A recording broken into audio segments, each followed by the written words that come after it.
नमस्कार मेरे प्यारे छात्र एवं छात्राओं, आप सबका मैं अपने इस वीडियो में हार्दिक वंदन अभिनंदन करता हूं। उम्मीद करता हूं आप सभी लोग अच्छे होंगे, कुशल होंगे, मस्त होंगे। बच्चों, मैं आज आपके लिए वर्णमाला भाग 2 लेकर आया हूं। इससे पहले आप वर्णमाला का भाग 1 पढ़ चुके हैं। वर्णमाला के एक भाग में हमने क्या क्या पढ़ा?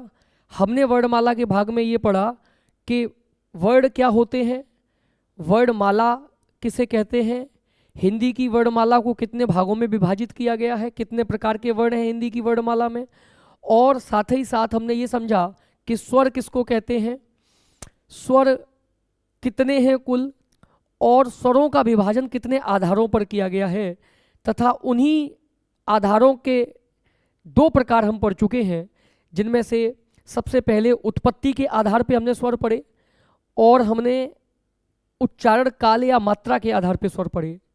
बच्चों, इसके बाद मैं पार्ट 2 लेकर आया हूं आपके लिए हिंदी वर्णमाला का, जिसमें स्वरों के बाकी भाग आज हम पढ़ेंगे, हर उस आधार पर जिससे संबंधित परीक्षाओं में प्रश्न पूछे जाते हैं। एक बार मैं चाहता हूं कि आप पुनः 2 मिनट में वो रिवीजन कर लें कि पिछली कक्षा में हमने क्या पढ़ा था। देखिए जरा, हमने पढ़ा था कि वर्ण किसको कहते हैं। इसमें मैंने आपको बताया था कि किसी भी भाषा की वह छोटी से छोटी इकाई जिसको और ज़्यादा तोड़ा नहीं जा सकता या खंडित नहीं किया जा सकता, उसे मौखिक तौर पर ध्वनि कहते हैं, जबकि लिखित तौर पर उसको वर्ण कहते हैं। इसके बाद हमने पढ़ा वर्णमाला कि वर्णमाला किसको कहते हैं। तो मैंने आपको बताया था कि वर्णों के व्यवस्थित क्रम को वर्णमाला कहते हैं। हिंदी भाषा में कुल 52 वर्ण हैं बच्चों, और इन 52 वर्णों को ही 3 भागों में हम बांट सकते हैं। हालांकि इनको अलग अलग आधारों पे हम विभाजित करेंगे आगे चल के, लेकिन मूल रूप से हम इनको 3 भागों में बांट सकते हैं, स्वर, अयोगवाह तथा व्यंजन। जिसमें से हम लोगों ने सबसे पहले वर्णमाला को पूरा देखा कि वर्णमाला लिखी कैसे जाती है हिंदी की। इन 52 वर्णों को किस क्रम में लिखना चाहिए। तो सबसे पहले हमें 11 स्वर लिखने चाहिए, फिर 2 अयोगवाह लिखने चाहिए, फिर 25 स्पर्श व्यंजन लिखने चाहिए, वो भी क्रमवार तरीके से। क्रमवार का मतलब है पहले का वर्ग, फिर चा वर्ग, फिर टा वर्ग, फिर ता वर्ग और फिर पा वर्ग। इसके बाद अंतःस्थ व्यंजन लिखने चाहिए, बोले तो यारा लवा, और फिर ऊष्म व्यंजन लिखने चाहिए, श स स ह। फिर संयुक्त व्यंजन लिखने चाहिए, क्षेत्र ज्ञ श्र, और फिर द्विगुण व्यंजन पर लिखने चाहिए हमें ड़ तथा अढ़। ये 52 वर्ण हमें इस तरीके से लिखनी चाहिए, तो हमारी वर्णमाला एकदम सही क्रम में है। फिर हमने देखा कि स्वर किसको कहते हैं। तो ऐसी ध्वनियां जिनका उच्चारण स्वतंत्र रूप से किया जाए, अर्थात जो वर्ण किसी भी अन्य ध्वनि पर आश्रित नहीं होते या जिनको उच्चारित करने के लिए किसी दूसरे वर्ण का सहारा नहीं लेना पड़ता, उनको हम स्वर कहते हैं। परंपरागत रूप से स्वर तो 13 माने गए थे, लेकिन मानक हिंदी में स्वरों की संख्या 11 मानी गई है बच्चों, क्योंकि अम और अहा को अयोगवाह कहकर संबोधित किया गया है, अयोगवाह का दर्जा दिया गया है, इसलिए कुल स्वरों की संख्या 11 रह जाती है, जो कि इस प्रकार है: अ आ इ ई उ ऊ रि ए ऐ ओ औ। ये आपके 11 स्वर हैं, ये हमने पढ़े थे। फिर हमने देखा स्वरों का वर्गीकरण। स्वरों के वर्गीकरण में हमने ये देखा कि स्वरों का वर्गीकरण किसी एक तरीके से नहीं किया गया बच्चों, बल्कि उनको कई आधारों पे कई विद्वानों ने वर्गीकृत किया है। तो कौन कौन से वो आधार हैं, कौन कौन से वो ऐसे तथ्य हैं जिन पर आधारित प्रश्न स्वरों से संबंधित पेपर में पूछे जाते हैं, तो उसमें हम लोगों ने पढ़ा था कि उत्पत्ति के आधार पर स्वर पूछे जाते हैं, उच्चारण काल के आधार पर पूछे जाते हैं, जीभ के प्रयोग के आधार पर पूछे जाते हैं, मुख द्वार खुलने के आधार पर पूछे जाते हैं, ओठों की आकृति के आधार पर पूछे जाते हैं बच्चों, मुख तथा नासिका के प्रयोग के आधार पर पूछे जाते हैं बच्चों, तारत्व या घोषत्व के आधार पर भी थोड़ा 1-2 प्रश्न कर सकता है स्वरों से संबंधित, और उच्चारण स्थान के आधार पर स्वर पूछे जाते हैं। तो ये तमाम आधारों पर आधारित प्रश्न जो स्वरों से संबंधित बनते हैं, उनमें से हमने उत्पत्ति के आधार पर और उच्चारण काल एवं मात्रा के आधार पर स्वरों को पढ़ लिया था, बाकी के हमें पढ़ने हैं। तो जल्दी से हम उनका भी रिवीजन कर लेते हैं कि उत्पत्ति के आधार पर हमने क्या पढ़ा था। उत्पत्ति के आधार पर बच्चों मैंने आपको बताया था स्वर 2 प्रकार के होते हैं, 2 तरीके से उत्पत्ति मानी जाती है स्वरों की, कि एक तो मूल स्वर, दूसरा संधि स्वर। मूल स्वर का मतलब ऐसे स्वर जो मुख्य हैं, प्रमुख हैं, और बाकी के स्वरों की उत्पत्ति जिन स्वरों से हुई है उनको मूल स्वर कहते हैं। मूल स्वरों की संख्या बच्चों 4 होती है, छोटा आ, छोटी ई, छोटा ऊ और री से ऋषि मतलब री। ये 4 स्वर मूल स्वर होते हैं। बाकी के जो स्वर हैं 7 वो संधि स्वर हैं। अब संधि स्वर भी हमने देखे कि 2 प्रकार के होते हैं, जिसको हमने आगे समझा था कि संधि स्वर भी 2 प्रकार के होते हैं, मूल दीर्घ स्वर और संयुक्त स्वर। मूल दीर्घ स्वर बच्चों 3 माने गए हैं, बड़ा आ, बड़ी ई, बड़ा ऊ। ये संधि स्वर के ही प्रकार हैं, क्योंकि इनका निर्माण भी संधि के द्वारा ही हुआ है बच्चों। जैसे बड़े आ का निर्माण छोटे आ और छोटे आ को मिलाने से हुआ है, बड़ी ई का निर्माण छोटी ई के मिलाने से हुआ है, और बड़े ऊ का निर्माण जो बच्चों छोटे ऊ और छोटे ऊ को मिलाने से हुआ है। तो ये भी संधि स्वर है, लेकिन ये कहे जाते हैं मूल दीर्घ स्वर। क्यों? क्योंकि मूल स्वरों का ही ये दीर्घ रूप है, इसलिए इनको मूल दीर्घ कहते हैं। फिर हमने पढ़ा संयुक्त स्वर। संयुक्त स्वर उन स्वरों को कहते हैं जो 2 भिन्न भिन्न प्रकार के स्वरों के योग से बने हैं। जैसे आ और ई को मिलाने से ए बना है, आ और ए को मिलाने से ऐ बना है, आ और ऊ को मिलाने से बच्चों ओ बना है, और आ और ओ को मिलाने से औ बना है। तो इस प्रकार हमारे 4 हैं संयुक्त स्वर और 3 हैं मूल दीर्घ स्वर, और इन दोनों को मिला दिया जाए तो ये कहलाते हैं संधि स्वर। इनको भी हमने अच्छे से समझ लिया था। अगर आप नए हैं इस कक्षा में, पहली बार ये कक्षा देख रहे हैं, तो आपसे निवेदन है कि प्लेलिस्ट में जाकर हिंदी वर्णमाला भाग 1 पहले उसको देख लीजिए, उसके बाद इसको देखिए तो आपको अच्छे समझ में आएगा। फिर हमने पढ़ा था उच्चारण काल या मात्रा के आधार पर स्वरों का वर्गीकरण। तो उच्चारण काल का मतलब होता है बच्चों उच्चारण में लगने वाला समय, और उच्चारण में लगने वाले समय को हम मात्रा से व्यक्त करते हैं, इसीलिए मात्रा का आधार या मात्रा के आधार पर स्वर भी पूछे जा सकते हैं, या उच्चारण काल के आधार पर भी स्वर पूछे जा सकते हैं। दोनों का मतलब एक ही है, चाहे उच्चारण काल कहो चाहे मात्रा कहो। उच्चारण काल या मात्रा के आधार पर बच्चों स्वर 3 तरीके के बताए गए हैं, ह्रस्व स्वर, दीर्घ स्वर और प्लुत स्वर। ह्रस्व स्वर उन स्वरों को कहते हैं जिनके उच्चारण में कम समय लगता है, अर्थात 1 मात्रा का समय लगता है। तो 1 मात्रा वाले स्वर जो होते हैं बच्चों ह्रस्व स्वर होते हैं, इनमें कम समय लगता है। मूल स्वर ही ह्रस्व स्वर हैं, अर्थात छोटा आ, छोटी ई, छोटा ऊ तथा री से ऋषि। इन 4 स्वरों को हमने माना है मूल स्वर, आ, ई, ऊ, री। इनमें कम समय लगता है, 1 मात्रा के स्वर हैं, इनको हम मूल स्वर कहते हैं। फिर इसके बाद जो जितने भी बचे हुए स्वर हैं, बाकी के स्वर जैसे बड़ा आ, बड़ी ई, बड़ा ऊ, ए, ऐ, ओ, औ, ये बच्चों दीर्घ स्वर माने गए हैं, क्योंकि इनके उच्चारण में ह्रस्व स्वर की अपेक्षा थोड़ा ज्यादा समय लगता है, या यूं कहो कि 2 मात्रा का समय लगता है। ह्रस्व स्वर के स्वर 1 मात्रा के होते हैं और दीर्घ स्वर जो है वो 2 मात्रा के स्वर होते हैं, तो इसलिए इनमें थोड़ा समय ज्यादा लगता है। अब बात करते हैं प्लुत स्वर किसको कहते हैं। तो बच्चों यदि किसी स्वर को उसकी समय सीमा से अधिक उच्चारित किया जाए, उसकी समय सीमा कितनी होती है, या तो 1 मात्रा या 2 मात्रा, या 1 मात्रा या 2 मात्रा से अधिक जब उच्चारित करेंगे तो वो 3 मात्रा के हो सकते हैं, 4 मात्रा के हो सकते हैं, 5 मात्रा का समय भी लग सकता है, लेकिन कम से कम बच्चों 3 मात्रा का होना चाहिए। तो 3 मात्रा के जो स्वर होते हैं बच्चों प्लुत स्वर कहे जाते हैं। इनको थोड़ा लंबा खींच दिया जाता है, मतलब जो दीर्घ स्वर है उन्हीं को आप लंबा खींच दीजिए तो वो प्लुत स्वर बन जाएंगे। अब प्लुत स्वर कब बनते हैं, जब हम किसी को पुकारते हैं, जैसे कल्लू, तो ऊ स्वर को हमने थोड़ा दीर्घ मात्रा से भी अधिक खींच दिया, तो फिर ये कहा जाएगा कि प्लुत स्वर। इसको ऊ को हम कहेंगे प्लुत स्वर। जैसे मैंने कहा राधा, तो आ स्वर को 2 मात्रा तक उच्चारित करना चाहिए था, लेकिन हम 2 मात्रा से अधिक उच्चारित किए हैं, तो इस वजह से हम अभी इस राधा में जो आ लंबा खींचा है इसको हम कहेंगे प्लुत स्वर। अब भाई पुकारेंगे किसी को या किसी को बुलाएंगे, आवाज देंगे, तब तो वो सुना ही पड़ेगा कि ये प्लुत स्वर है, लेकिन कहीं कॉपी पे हम अंकित कैसे करेंगे कि ये प्लुत स्वर है, कैसे दर्शाएंगे। तो बच्चों 3 वर्तुल रेखाएं एस आकार की, एस जैसी मतलब सर्पिलाकार 3 रेखाएं, वर्तुल रेखाएं अगर लगा दी जाएं किसी स्वर के आगे, तो समझ जाना चाहिए कि उस स्वर को हमें प्लुत स्वर बनाना है, अर्थात उसको दीर्घ स्वर से भी अधिक समय तक पढ़ना है। जैसे उदाहरण दिया है सीते, तो सीते में ए को हमें खींचना था, तो ए के आगे सीते के बाद हमने 3 प्लुत स्वर के लिए हमने 3 वर्तुल रेखाएं लगा दी, जिससे हमें ये पता चल गया कि सीते में अंतिम स्वर जो है वो प्लुत हुआ है। जैसे राम, तो राम में हमें पता चल गया कि बड़े आ के बाद हम बड़ा आ जो है हमें उसे प्लुत करना है, तो हमने बड़े आ के बाद 3 वर्तुल रेखाएं लगा दी, जिससे हमें ये पता चल जाएगा कि यहाँ पे हमें स्वर को प्लुत करना है। बच्चों याद रखिएगा, किसी को पुकारने में आवाज देने में या फिर नाटक के संवादों में प्लुत स्वर का प्रयोग होता है। और प्लुत स्वर बच्चों 3 मात्रा का स्वर होता है। तो यहां तक तो हम बहुत अच्छे से पढ़ चुके हैं कल की कक्षा में, पिछली कक्षा में, लेकिन आज हमें इससे आगे पढ़ना है। तो बच्चों हमारा जो अगला प्रकार है वो है जीभ के प्रयोग के आधार पर स्वरों का वर्गीकरण। बच्चों परीक्षाओं में कई बार जीभ के आधार पर स्वर पूछे जाते हैं। हाँ, जीभ के आधार पर। आप शायद ये चौंक रहे हो कि जीभ के आधार का क्या मतलब है। सीधा सा मतलब ये है कि हम जब बोलते हैं बच्चों, तो भगवान ने हमें जो वोकल सिस्टम दिया है, जो बोलने का यंत्र दिया है, वो कई अंगों से मिलकर बना है, वो कई अंगों से संबंधित है। उसमें कई सारे अंग जो हैं रिस्पॉन्सिबल हैं किसी भी उच्चारण को करने के लिए, जिनमें से एक महत्वपूर्ण अंग है जीभ। क्योंकि जीभ नहीं होगी तो हम कोई भी ध्वनि अच्छे से उच्चारित नहीं कर पाएंगे। जीभ का एक अपना अहम योगदान है किसी भी उच्चारण में। तो इसी चीज को लेकर आप समझिए कि स्वरों के उच्चारण में भी जीभ का अपना एक अहम योगदान होता है बच्चों।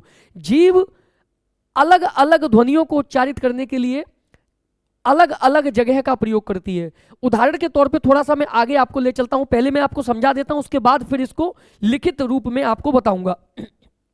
पहले समझ लीजिए, मैं थोड़ा सा आगे बढ़ के आपको समझाता हूं।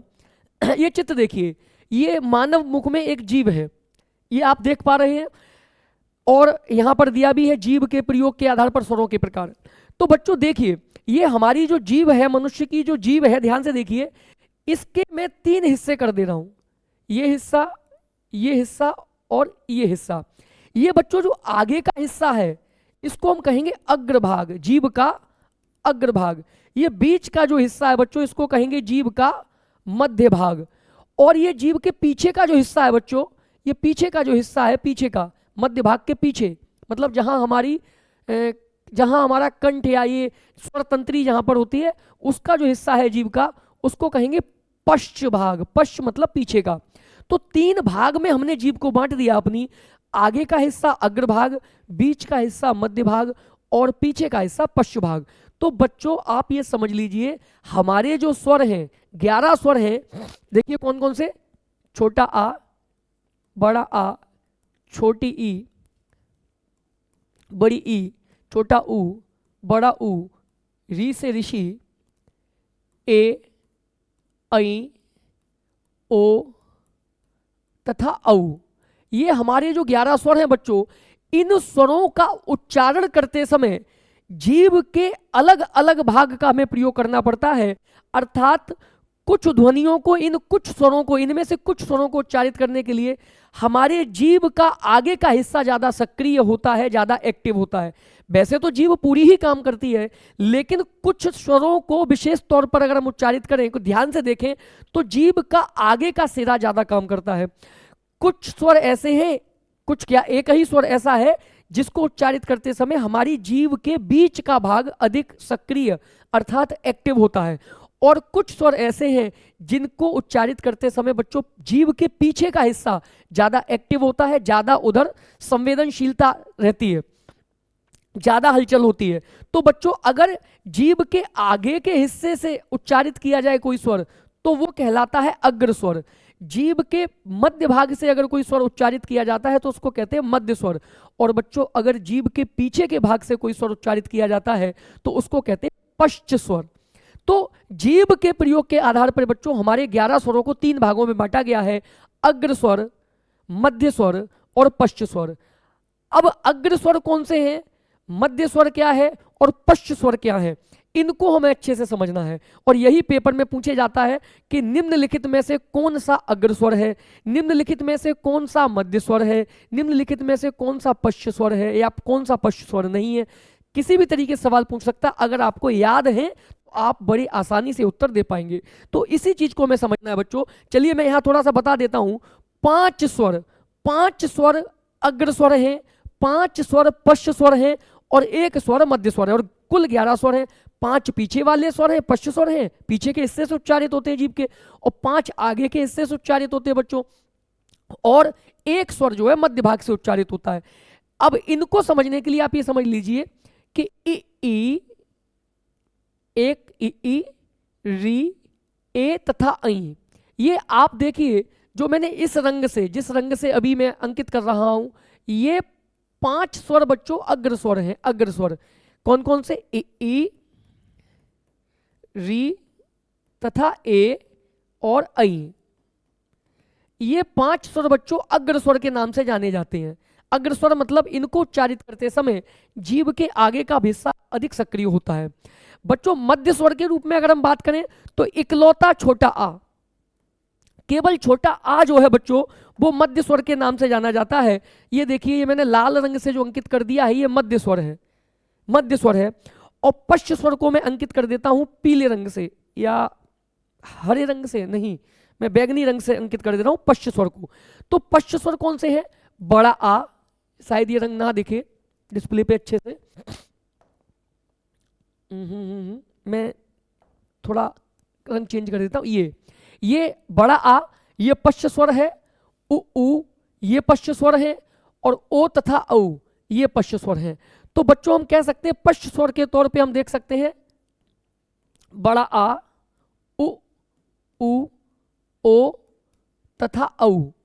ये बच्चों 5 स्वर जो है पश्च स्वर है। ये जीभ के पीछे के हिस्से से उच्चारित होते हैं। ये छोटा आ मध्य स्वर है, ये जीभ के मध्य भाग से उच्चारित होता है। और ये 5 स्वर ई, री, ए, ऐ, ये 5 स्वर बच्चों जीभ के आगे के हिस्से से उच्चारित होते हैं, तो इनको हम अग्र स्वर कहेंगे। तो कुल मिला के आपको समझ में आ चुका होगा कि जीभ के प्रयोग के आधार पर स्वरों को कितने भागों में बांटा गया है। तो इसका जवाब होगा बच्चों, जीभ के प्रयोग के आधार पर जो आप समझे हैं वो यही समझे होंगे कि जीभ के प्रयोग के आधार पर स्वर 3 प्रकार के होते हैं, अग्र स्वर, मध्य स्वर और पश्च स्वर। अब किसको अग्र स्वर कहते हैं? जिसको उच्चारित करने में जीभ के आगे का हिस्सा अधिक सक्रिय हो उसको अग्र स्वर कहते हैं, और जिसको उच्चारित करने में जीभ के पीछे का हिस्सा अधिक सक्रिय हो उसको पश्च स्वर कहते हैं, और जिसको उच्चारित करने में जीभ के मध्य का भाग अधिक सक्रिय हो बच्चों उसको हम मध्य स्वर कहते हैं। तो 5 हमारे अग्र स्वर हैं, 5 हमारे पश्च स्वर हैं और 1 हमारा मध्य स्वर है। और आपको ये अच्छे से याद होना चाहिए कि अग्र स्वर कौन से हैं, मध्य स्वर क्या है और पश्च स्वर क्या है।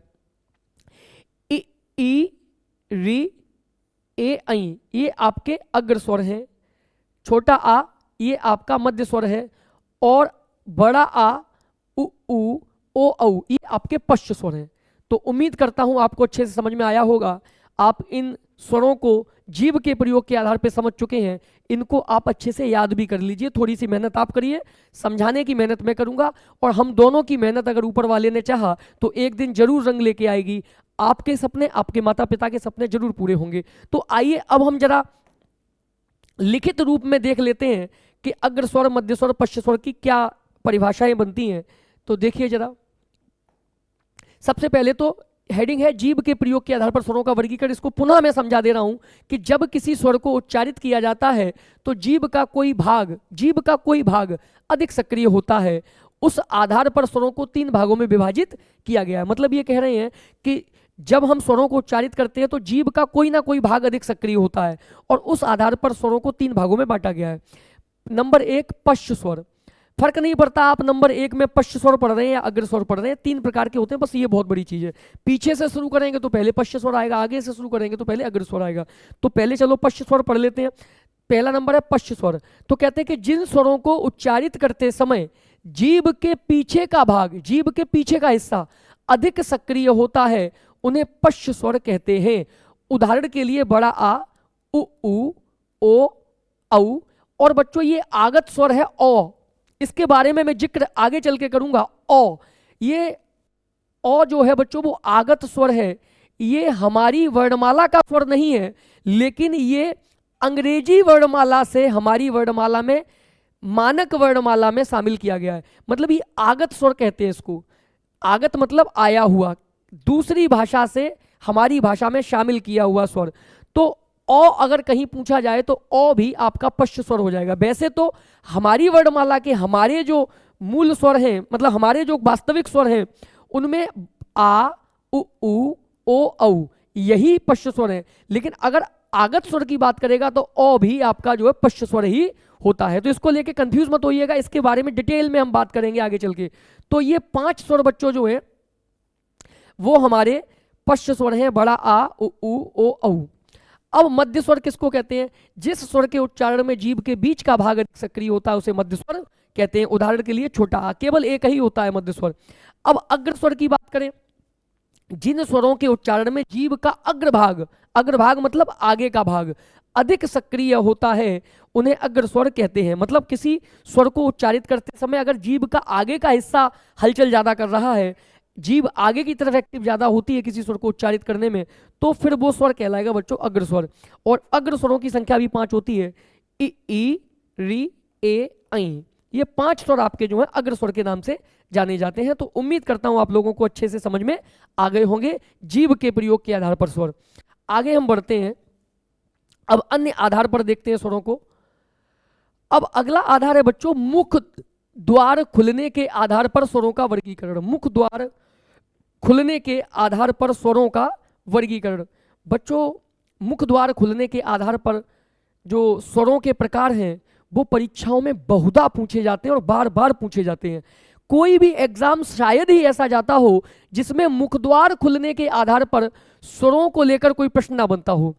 अच्छा, बच्चे इनको समझ भी लेते हैं, सीख भी लेते हैं, लेकिन भूल जाते हैं, याद नहीं रहते, क्योंकि इसमें 4 प्रकार के स्वर होते हैं मुख द्वार खुलने के आधार पर, और वो ये भूल जाते हैं ये किस प्रकार में आएगा, क्योंकि कुछ नाम ही ऐसे हैं। मैं आज आपको इस तरीके से याद करवाऊंगा कि आप कभी भी इसे जीवन में नहीं भूलेंगे अगर आप सीखने के लिए बैठे हैं तो।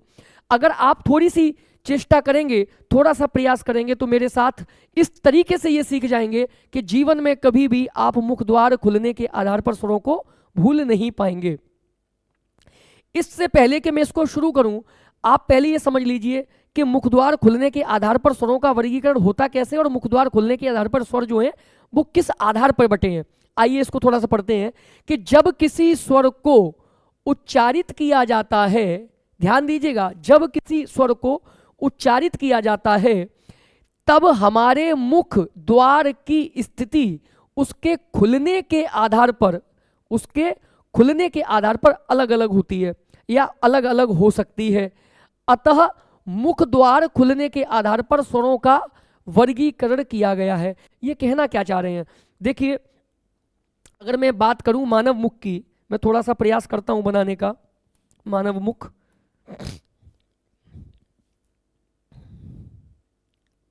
देखिए, मेरी कोई ड्राइंग बहुत अच्छी नहीं है, लेकिन मैं प्रयास कर रहा हूं कि मैं आपको कुछ बना के दिखा सकूं मानव मुख।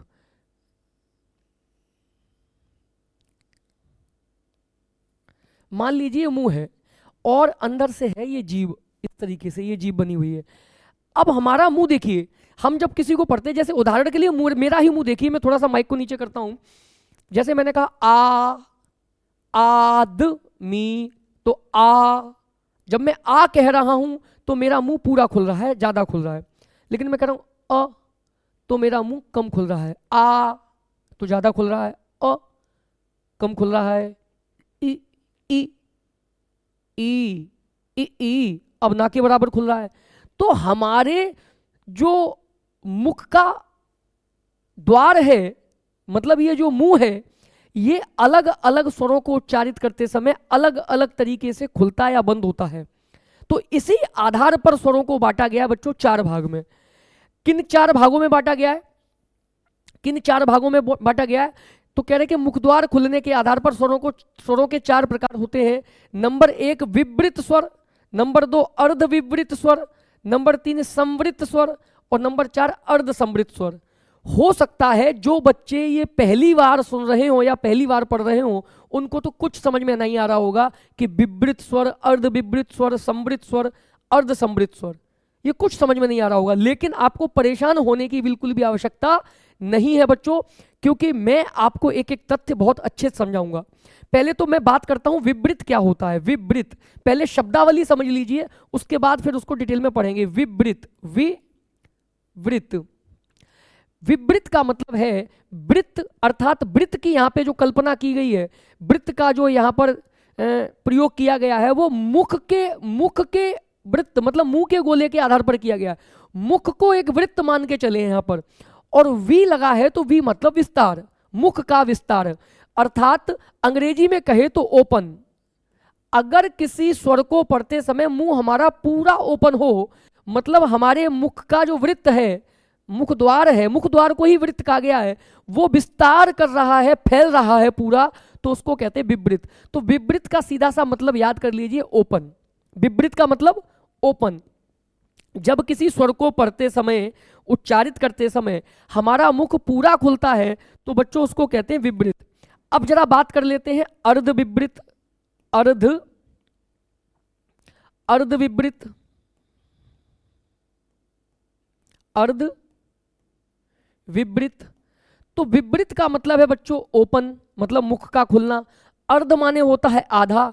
तो अगर किसी स्वर को उच्चारित करते समय मुख पूरा ना खुल के सिर्फ आधा ही खुले, मुख का वृत्त का पूरा विस्तार ना हो के सिर्फ आधा ही विस्तार हो, तो उसको कहेंगे अर्ध विवृत। हम अंग्रेजी में अगर इसको समझें तो हम कह सकते हैं half open. Half open, half open का मतलब है आधा खुलना। अगर किसी का मुख आधा खुले, किसी स्वर को पढ़ते समय मुख आधा खुले, तो उस स्वर को कहेंगे अर्ध विवृत। और अगर किसी स्वर को उच्चारित करते समय मुख पूरा खुले तो उसको कहेंगे विवृत। उम्मीद कर रहा हूं आपको ये दो तथ्य समझ में आ गए होंगे। अब जरा आगे बढ़ते हैं। अब बात करते हैं संवृत की। संवृत, संवृत किसको कहेंगे? वृत्त माने होता है मुख द्वार। यहां पर जो वृत्त का संदर्भ है वो मुख द्वार से है। यहां पर जो वृत्त बोला गया है, वृत्त मतलब किसी गोले की बात नहीं कर रहे हैं, ये मुख द्वार की बात कर रहे हैं। मुख द्वार को ही ये वृत्त कह रहे हैं। बच्चों सम का एक शाब्दिक अर्थ है संकुचन, सिकुड़ना, बंद होना। आप समझ रहे हैं ना? आपने दो शब्द सुने होंगे, नाभिकीय विखंडन और नाभिकीय संलयन। विखंडन में चीजें फैलती हैं, विस्तारित होती हैं, और संलयन में बच्चों सिकुड़ती हैं चीजें, केंद्रित होती हैं। तो अगर हमारे मुखद्वार वृत्त अर्थात मुखद्वार केंद्र की ओर माने अंदर की ओर बंद हो, सिकुड़े, तो उसको कहेंगे संवृत। तो संवृत को हम अंग्रेजी में कह सकते हैं बच्चों क्लोज। क्लोज, क्लोज माने बंद। अगर किसी स्वर को पढ़ते समय, उच्चारित करते समय हमारा मुख द्वार लगभग बंद जैसा रहे, बिल्कुल भी ना खुले, बंद स्थिति में रहे, संवृत, वृत्त मतलब मुख द्वार, सम माने सिकुड़ा हुआ, अगर सिकुड़ा हुआ रहे, बंद सा रहे, तो उसको कहेंगे संवृत स्वर। अगर अब अर्ध संवृत को समझ लेते हैं। अर्ध संवृत, तो अर्ध संवृत का मतलब तो आप समझ ही जाएंगे तुरंत बिना पढ़ाए। अर्ध माने आधा, संवृत माने क्लोज। अर्ध माने आधा, हाफ, और संवृत माने क्लोज। संवृत माने क्लोज मतलब किसी स्वर को उच्चारित करते समय अगर हमें हमारा मुख द्वार आधा बंद करना पड़े, आधा बंद करना पड़े, अंदर की ओर बंद करें, केंद्र की ओर हमारे ओठ सिकुड़े, तो उसको कहेंगे अर्ध संवृत। तो कुल मिला के चार स्थितियां हैं बच्चों। एक तो मुख द्वार का पूरा खुलना, एक मुख द्वार का आधा खुलना, एक मुख द्वार का लगभग बंद जैसा रहना। वृत्त हमारा जो मुख द्वार है लगभग संकुचित सा रहे, एकदम बंद सा रहे, खोलने की आवश्यकता ना पड़े, लगभग बंद जैसी स्थिति हो, तो उसको कहेंगे संवृत। और अर्ध संवृत का मतलब है अगर किसी स्वर को उच्चारित करते समय हमें अपना मुख द्वार आधा बंद करना पड़े, तो उसको कहेंगे अर्ध संवृत। अब बच्चों ये चार जो शब्द हैं इनको अच्छे से समझ लीजिए। विवृत माने जिसमें मुंह पूरा खुलता हो, अर्ध विवृत मतलब जिसमें मुंह आधा खुलता हो, संवृत मतलब जिसमें मुंह लगभग बंद सा रहता हो, और अर्ध संवृत मतलब जिसमें मुंह आधा बंद करना पड़े।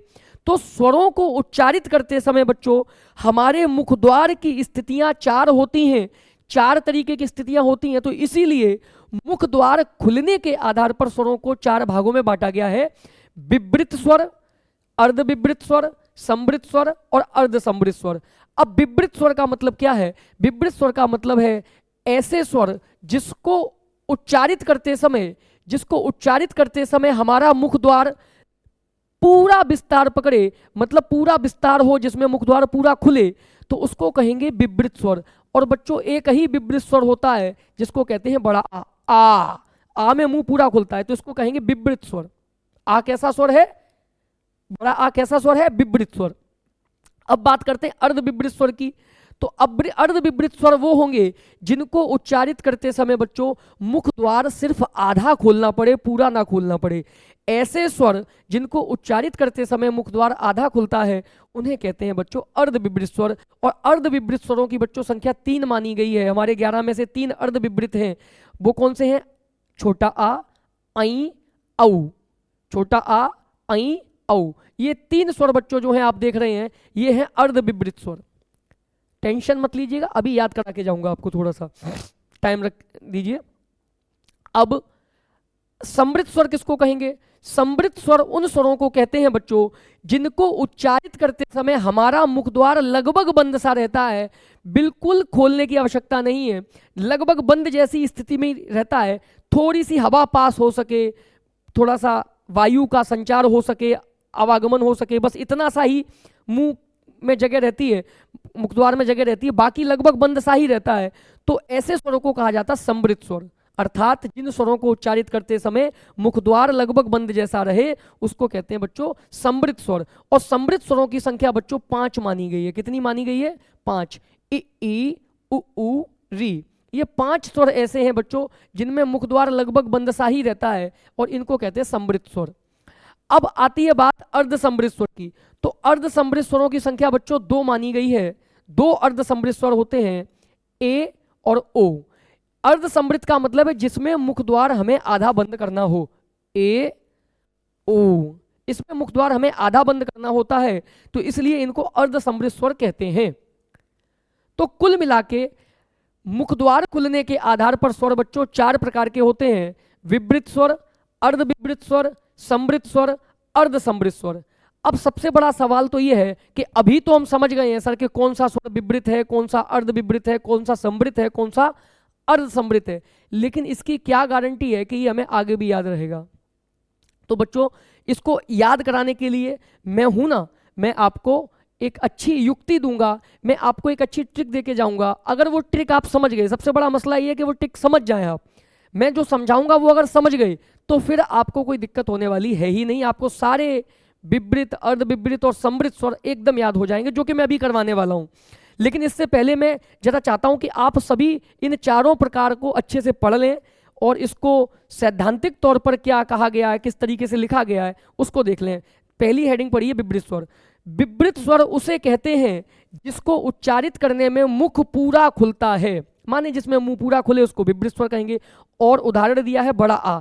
विवृत स्वर बच्चों केवल एक ही है, बड़ा आ। आगे बढ़ते हैं।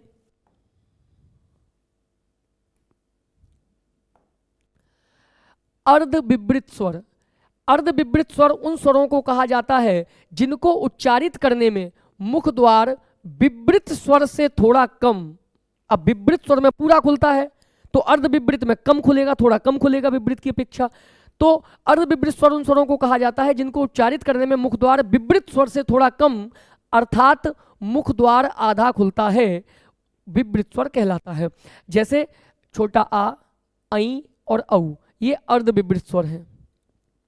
इसके बाद बच्चों समृत स्वर। समृत, समृत का मतलब है जिसमें मुख द्वार लगभग बंद सा रहे। समृत स्वर उन स्वरों को कहा जाता है जिसमें मुख द्वार सबसे कम अर्थात ना के बराबर खुलता है, तो उसको हम समृत स्वर कहते हैं। अब समृत स्वर में ना के बराबर मुंह खुला होता है, तो कौन से स्वर हैं जिनमें ना के बराबर मुंह खुला रहता है, बंद सा ही रहता है? तो वो है बच्चों ई, उ तथा री। ये आपके 5 स्वर बच्चों जो हैं वो समृत स्वर माने गए हैं, समृत स्वर। अब आ जाते हैं अर्ध समृत स्वर पे।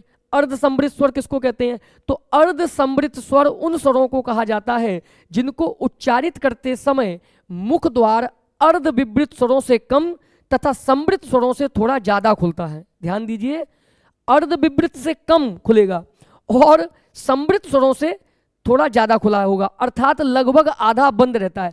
आप सीधा सा फंडा ये समझ लीजिए, जिन स्वरों को उच्चारित करने में हमें अपने मुख द्वार को आधा बंद करना पड़े उन्हें हम अर्ध समृत स्वर कहते हैं। आधा बंद करना पड़े अपने मुख द्वार को तो उन्हें अर्ध समृत स्वर कहते हैं। और बच्चों 2 ही स्वर हैं अर्ध समृत, ए तथा ओ। तो उम्मीद करता हूं ये अच्छे से आप लोग समझ गए होंगे, लेकिन सवाल वही कि हमें याद कैसे होगा सर।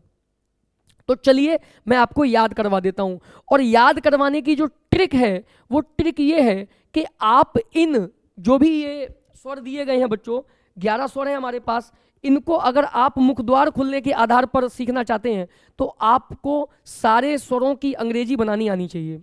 माने 12 खड़ी जिसको हम कहते हैं, जैसे छोटे आ की अंग्रेजी क्या बनेगी, है ना, उसको रोमन लिपि में कैसे लिखेंगे, बड़े आ को रोमन लिपि में कैसे लिखेंगे, और छोटी ई को रोमन लिपि में कैसे लिखेंगे, इस तरीके से हमको लिखना आना चाहिए। तो अगर आपको ये आता है तो आपको एक ट्रिक सॉलिड मिलने वाली है, और नहीं भी आता है तो मैं लिखने जा रहा हूँ, उसको आप देख लीजिए, याद कर लीजिए, उसके बाद आपको समझ में आ जाएगा।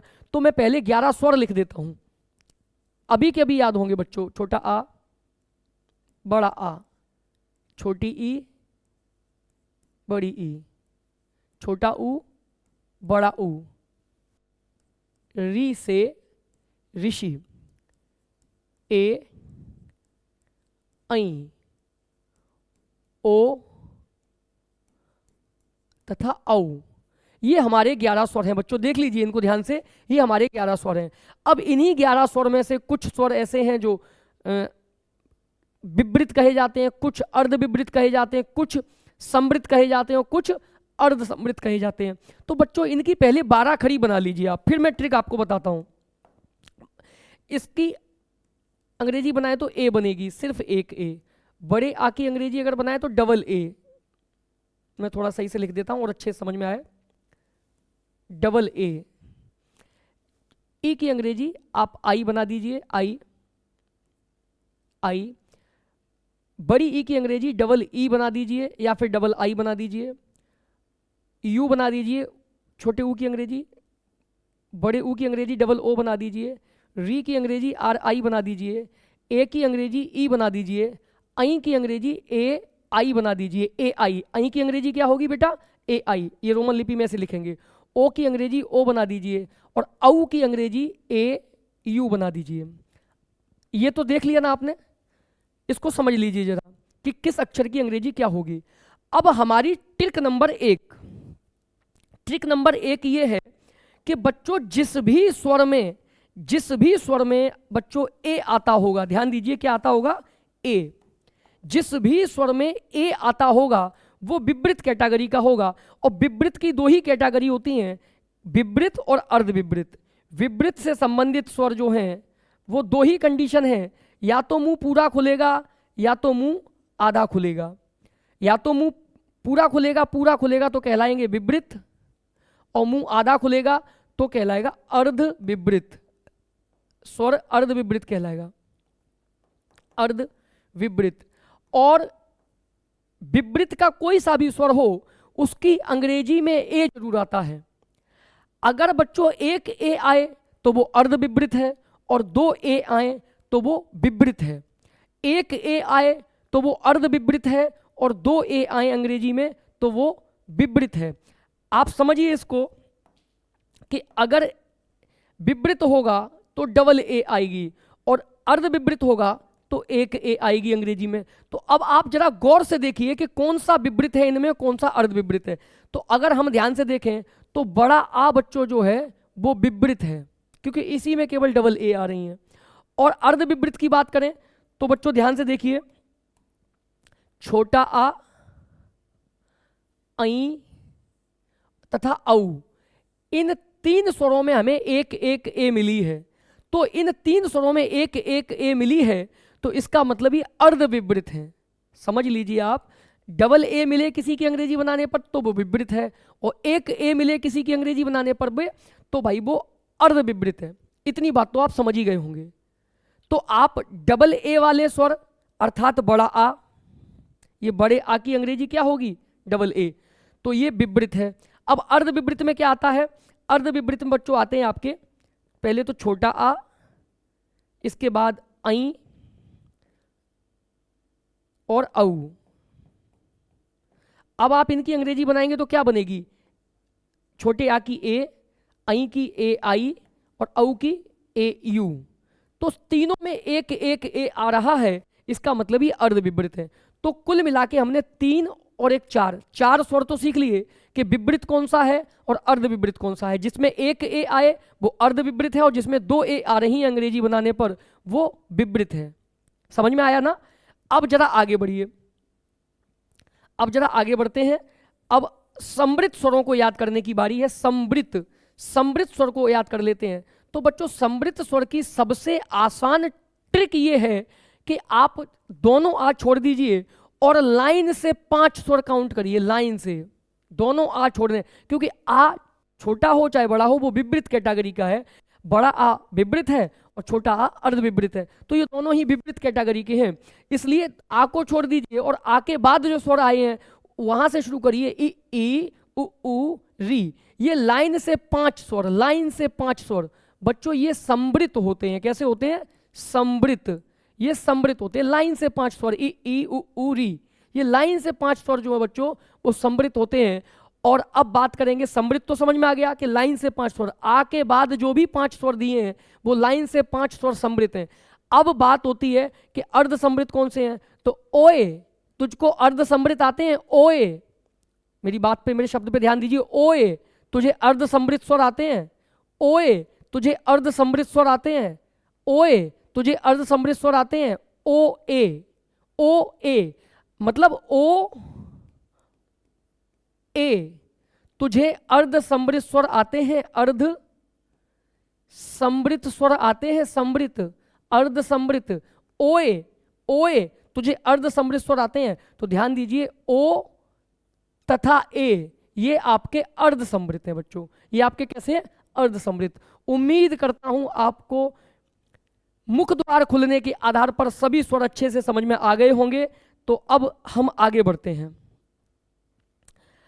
अब जो बच्चों अगला आधार है उसका नाम है ओठों की आकृति के आधार पर स्वरों का वर्गीकरण। मतलब ओठों की आकृति के आधार पर भी हमारे हिंदी भाषा के जानकारों ने स्वरों का वर्गीकरण किया। ओठों की आकृति के आधार पर, मुख द्वार के आधार पर तो कर ही चुके हैं, अब ओठों की आकृति के आधार पर भी स्वरों का वर्गीकरण किया गया है। बच्चों देखिए, हिंदी एक बहुत पुरानी भाषा है। बहुत पुरानी का मतलब ये है कि हिंदी 1100 ईस्वी में बनी और जब से ये बनी है तब से इसमें लगातार परिवर्तन हो रहे हैं और सुधार हो रहे हैं। और इन सुधारों को, परिवर्तनों को शोध के माध्यम से, शोध कर करके उजागर किया जा रहा है, समझा जा रहा है। तो जितने ज़्यादा शोध होते हैं किसी चीज़ में, जितने ज़्यादा प्रयोग होते हैं किसी चीज़ में, तो उसकी कैटेगरी, उसका वर्गीकरण भी उतना बड़ा हो जाता है। तो इसी वजह से शोध करने वाले लोगों ने ये पाया है कि ओठों की आकृति में भी बदलाव होता है स्वरों के उच्चारण में। तो इस आधार पर भी स्वरों का विभाजन किया गया है। अब पहले ओठों की स्थिति क्या होगी जरा ये समझ लीजिए। बच्चों हमारे 11 स्वर होते हैं, आपको पता है। इन 11 स्वरों में कुछ स्वरों को उच्चारित करते समय हमारे ओठों की स्थिति एकदम गोल, गोल आकार में हो जाएगी, माने गोलाकार हो जाएगी। जब बात कर रहे हैं आकृति की, आकृति मतलब शेप, आपने बचपन से बहुत सारी चीज़ों की शेप सीखी है। जैसे उदाहरण के लिए, जैसे फुटबॉल की शेप कैसी होती है? गोल। हमारे घर में जो खाना बनता है जिसमें गैस भरी होती है उसकी आकृति कैसी होती है? सिलेंडर, मतलब बेलनाकार टाइप की, है ना। और जैसे आप पटा, चकला जिसपे रोटी बेली जाती है, पटा, उसकी आकृति कैसी होती है? गोल। आपने अभी बाजार में होली का टाइम चल रहा है तो कई तरीके के चिप्स, त्रिभुजाकार, आयताकार, वर्गाकार और गोलाकार, कई तरीके की आकृतियों के आपको चिप्स मिल जाएंगे। तो हर चीज़ की एक अपनी आकृति होती है, एक शेप होती है। तो ओठों की आकृति की अगर हम बात करें तो स्वरों को उच्चारित करते समय, कुछ स्वरों को उच्चारित करते समय हमारे ओठों की आकृति बच्चों गोलाकार हो जाती है, गोल हो जाते हैं ओठ, एक शेप में, गोल शेप में आ जाते हैं, पाउच की तरह। देखिए इस तरीके से गोल हो जाते हैं। और कुछ स्वरों को उच्चारित करते समय हमारे ओठों की आकृति गोलाकार नहीं होती, सामान्य रहती है। तो ओठों की आकृति के आधार पर बच्चों स्वरों को 2 भागों में बांटा गया है। ओठों की आकृति के आधार पर स्वरों को 2 प्रकार होते हैं, वृत्तमुखी, अवृत्तमुखी। वृत्तमुखी का मतलब है जिसमें वृत्त के समान हमारे ओठों का आकार हो जाए, आकृति हो जाए वृत्त के समान। एक बार मैं आकृति बनाने की कोशिश करता हूं, वैसे मैं बनाना तो पाता नहीं हूं लेकिन फिर भी देखिए,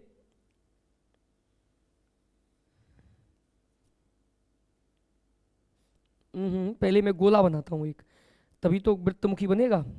और इसमें ए, हाँ शायद अब ये बन जाए। देखिए इस तरीके से मुंह हो जाए। बहुत बढ़िया नहीं बनाया मुझे पता है, लेकिन आप काम चला लिए। ऐसे ओठ गोलाकार हो जाए, और जिसमें गोलाकार नहीं होते वो सामान्य रहेगा।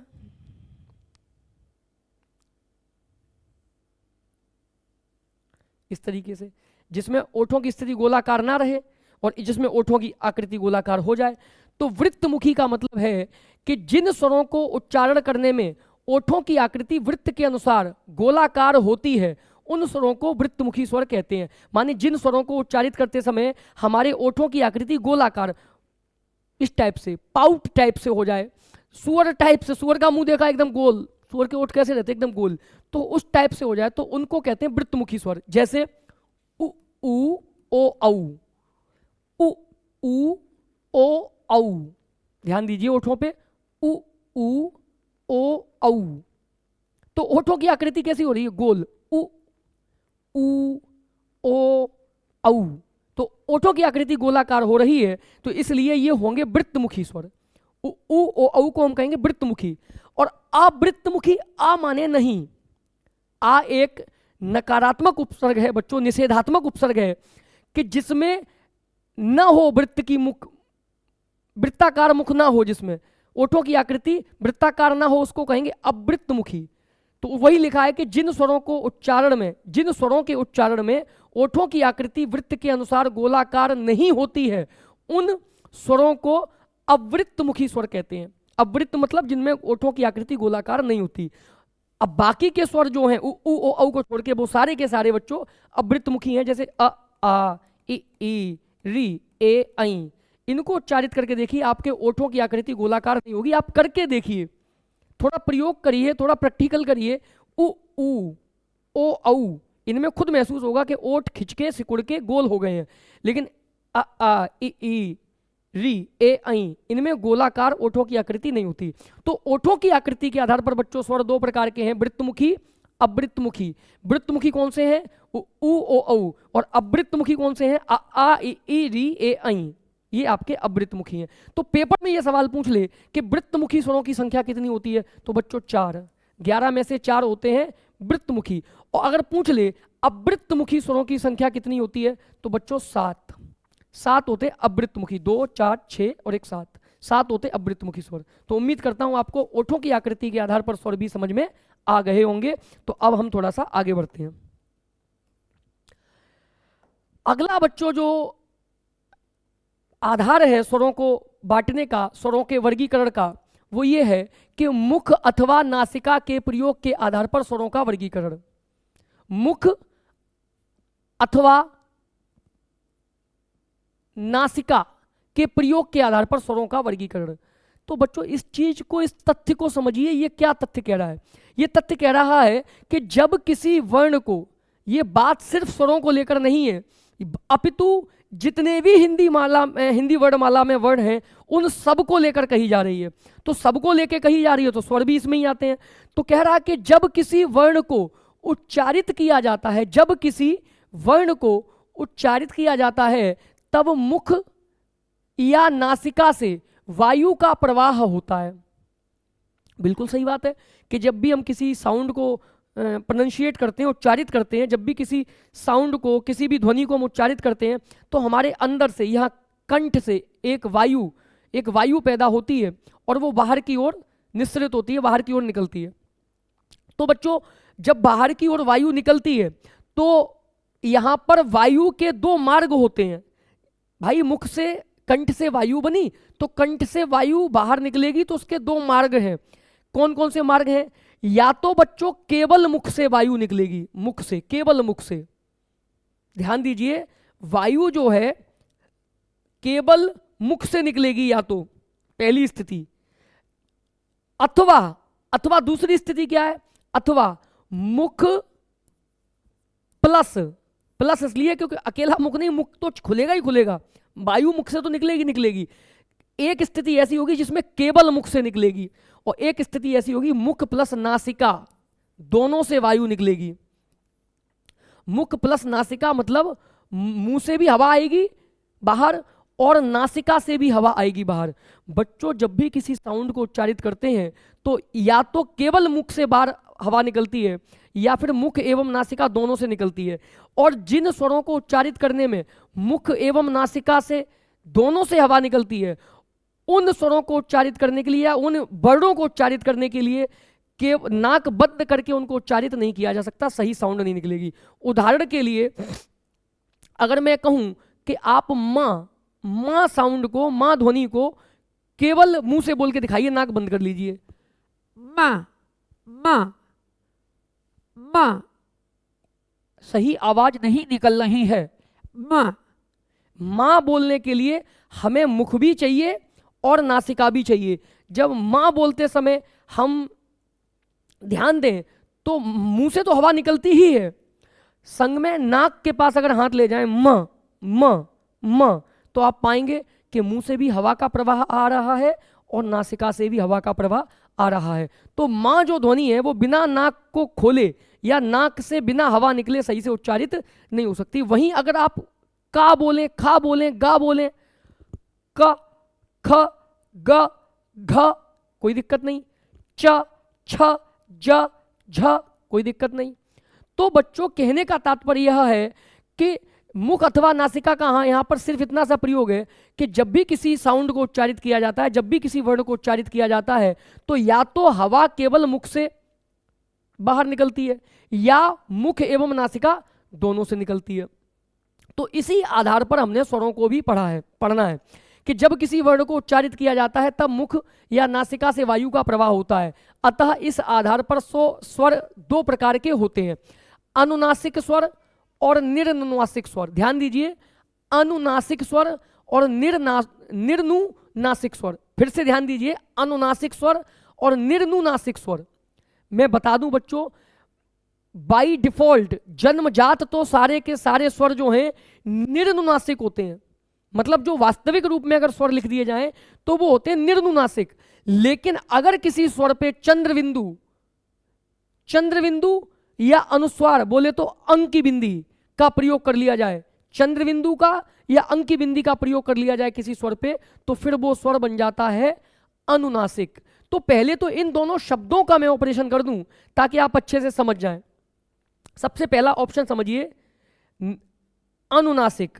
अनु, मैं थोड़ा दूर दूर लिखता हूं इसको जानबूझ के तोड़ के, अनु धन नासिक। बच्चों नासिक का मतलब यहां महाराष्ट्र का एक नगर नासिक नहीं है, नासिक का मतलब नाक।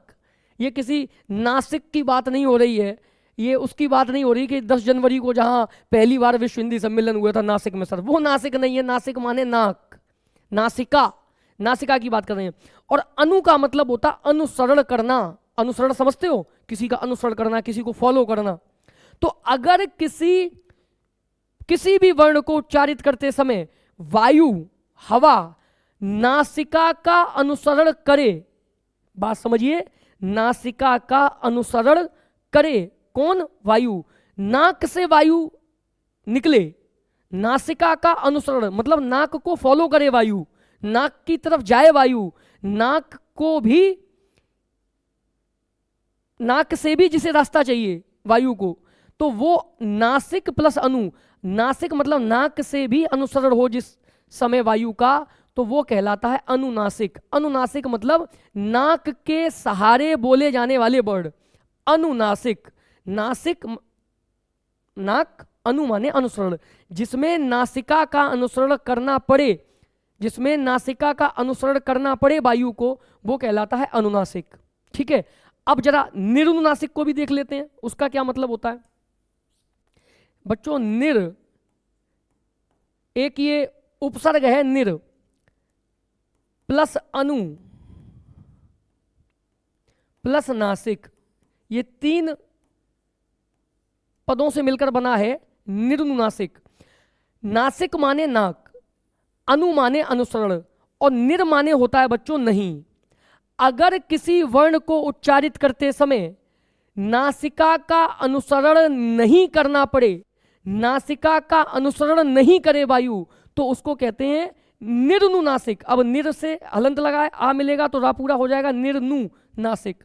समझ रहे हैं आप कैसे ये शब्द बन जाएगा, इनको तीनों को जोड़ दिया जाए तो ये शब्द बन जाएगा। तो निर्नुनासिक का मतलब होता है ऐसे वर्ण जिनको उच्चारित करते समय नासिका का अनुसरण नहीं करना पड़े वायु को। माने हवा नासिका के सहारे से न निकले, सिर्फ मुख से ही निकले, उसको कहते हैं निरनुनासिक स्वर। स्वर की बात क्या किसी भी वर्ड पे लागू कर दो।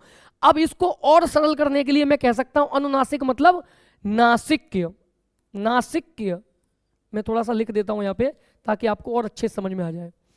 निरनुनासिक का मतलब क्या है और अनुनासिक का मतलब क्या है, सीधे से समझ लेंगे। अनुनासिक का मतलब है नासिक्य। नासिक्य मतलब नाक के सहारे बोले जाने वाले, और निरनुनासिक का मतलब है मौखिक, सिर्फ मुख के सहारे बोले जाने वाले। मौखिक सिर्फ मुख के सहारे बोले जाने वाले जो होंगे मौखिक होंगे, वो है निरनुनासिक, क्योंकि नासिका का अनुसरण नहीं होगा उसमें वायु के द्वारा, और अनुनासिक में नासिका का अनुसरण होगा। तो हम यहां बात कर रहे हैं अभी फिलहाल स्वरों की। तो स्वर दो तरीके के हो सकते हैं बच्चों, या तो अनुनासिक या निरुनासिक। तो अनुनासिक स्वर किसको कहेंगे, अब इसको लिखित रूप में भी देख लेते हैं क्या लिखा है, कि जिन स्वरों को उच्चारित करते समय हवा अर्थात वायु मुख तथा नासिका, मुख तथा नासिका दोनों से निकलती है। ध्यान दीजिए, मुख तथा नासिका, मुख तो चाहिए ही चाहिए, केवल ऐसा नहीं है कि केवल मुंह से निकलेगी और केवल नाक से निकलेगी, ऐसा नहीं।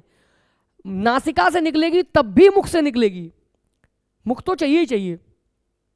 तो जिन स्वरों को उच्चारित करते समय हवा मुख तथा नासिका दोनों से निकलती है, उन स्वरों को अनुनासिक स्वर कहते हैं।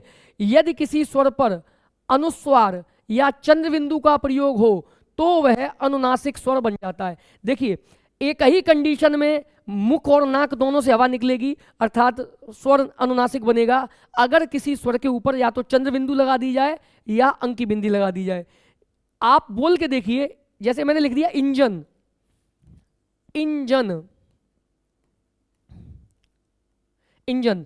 अब आप नाक बंद करके इंजन बोल के देखिए, आप सही से इन नहीं पढ़ पाएंगे। इन, इंजन, इन, हवा का प्रेशर नाक पे महसूस करेंगे। इंजन, इन, क्योंकि चंद्र बिंद अंकी बिंदी लगी है ना ई पे, तो इस वजह से आप जब तक नाक से वायु को बाहर नहीं निकलने देंगे तब तक सही साउंड नहीं निकलेगी। तो अगर किसी बच्चों स्वर पे चंद्र बिंदु या अंकी बिंदु लग जाए तो फिर वो स्वर अनुनासिक बन जाता है, मतलब नाक से भी हवा निकलती है उस कंडीशन में। अब जरा समझ लेते हैं निरनुनासिक स्वर को। कह रहे हैं कि यदि किसी स्वर को उच्चारित करते समय हवा सिर्फ मुख से निकले, केवल मुख से, नासिका से ना निकले, केवल मुख से, सिर्फ मुख से निकले, नासिका से न निकले, तो उसे निरनुनासिक स्वर कहते हैं। उदाहरण के लिए अ आ इ ई उ ऊ सो ऑन आदि जितने भी स्वर हैं सारे के सारे, मतलब कोई भी स्वर अनुनासिक जन्मजात नहीं होता, सारे के सारे स्वर निरनुनासिक होते हैं, मौखिक ही होते हैं। लेकिन अगर किसी स्वर पे चंद्र बिंदु या अंकी बिंदी लगा दी जाए तो वो स्वर अनुनासिक बन जाता है। तो अगर पेपर में कभी प्रश्न पूछे आपसे कि बताइए निम्नलिखित में कौन सा स्वर अनुनासिक है, उदाहरण के लिए 4 उदाहरण दे दे, जैसे पहला दे दिया आ, दूसरा दे दिया जैसे दे दिया छोटा ई, तीसरा दे दिया उसने मान लो और चौथा दे दिया उसने ऊ। तो कौन सा अनुनासिक है? तो जिस पे चंद्र बिंदु या अंकी बिंदी लगी हो वो अनुनासिक है। अब मान लो कभी ऐसे दे दे कि निम्नलिखित में कौन सा स्वर निरुनासिक है, तो जिस पे चंद्र बिंदु या अंकी बिंदी नहीं लगी है वही निरुनासिक है। मेरे शब्दों को अच्छे से समझ रहे हैं, और अगर ध्यान आपका पढ़ाई में ही है तो आपको बहुत अच्छे से समझ में आ रहा होगा। और अगर आपका ध्यान सिर्फ मनोरंजन पे है कि अमन सर आएंगे, अंतर्राष्ट्रीय कवि हैं, गीतकार हैं, एक शायरी सुनाएंगे, शायरी तो गीतकार क्यों सुनाएंगे, हम शायरी थोड़ी ना सुनाते हैं, हम कोई गज़लकार थोड़ी ना है, हम तो हिंदी के कवि हैं, तो हम आपको कोई मुक्तक सुनाएंगे, हम कोई आपको दोहा चौपाई छंद सुनाएंगे, हम कोई आपको गीत सुनाएंगे, कोई कविता सुनाएंगे, तो पढ़ाई के दौरान ऐसा बहुत कम होगा बच्चों।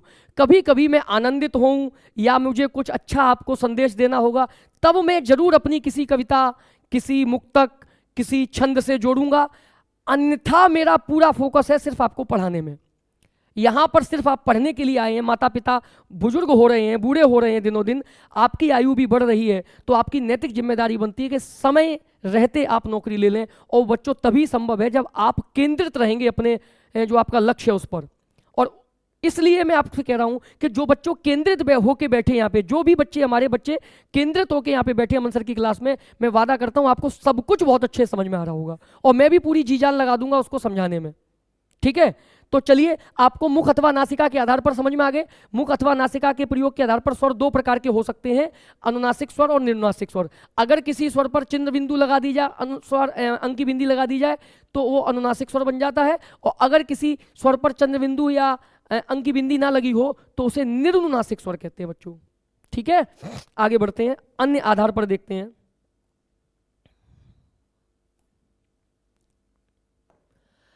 अगला है बच्चों तारत्व, कहो चाहे घोषत्व कहो एक ही बात है। वैसे तारत्व का शाब्दिक अर्थ होता है कंपन और घोषत्व का शाब्दिक अर्थ होता है गूंज। ठीक है, तारत्व या घोषत्व के आधार पर स्वरों का वर्गीकरण।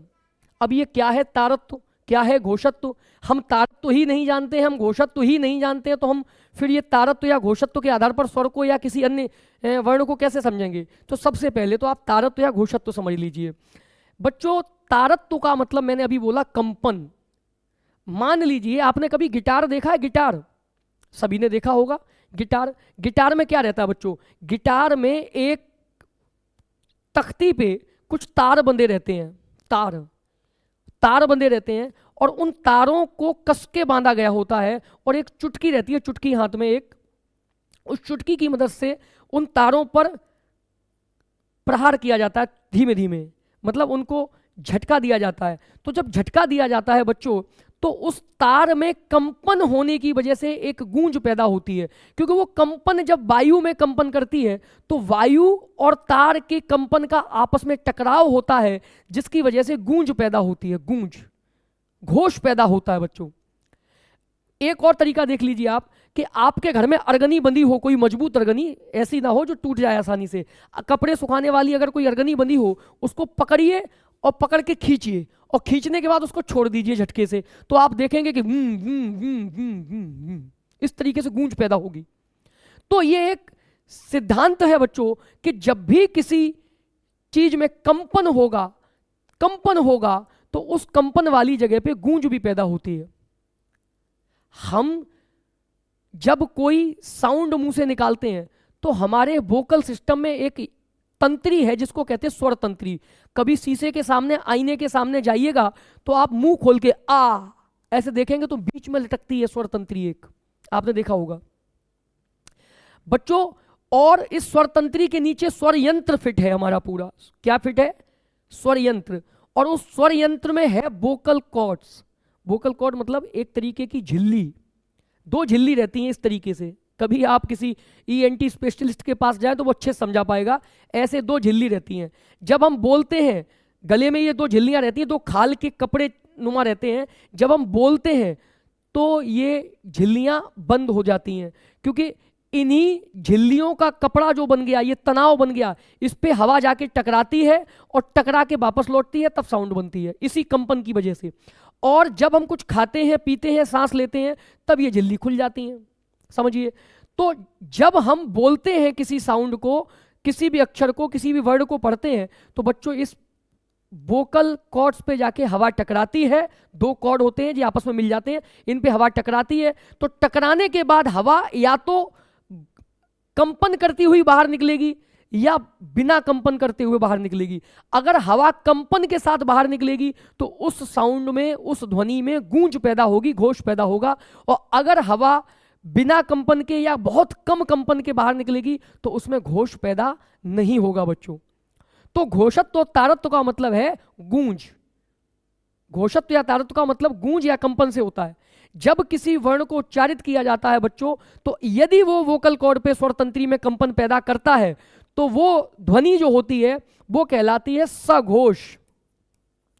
सघोष कहिए चाहे घोष कहिए, एक ही बात है।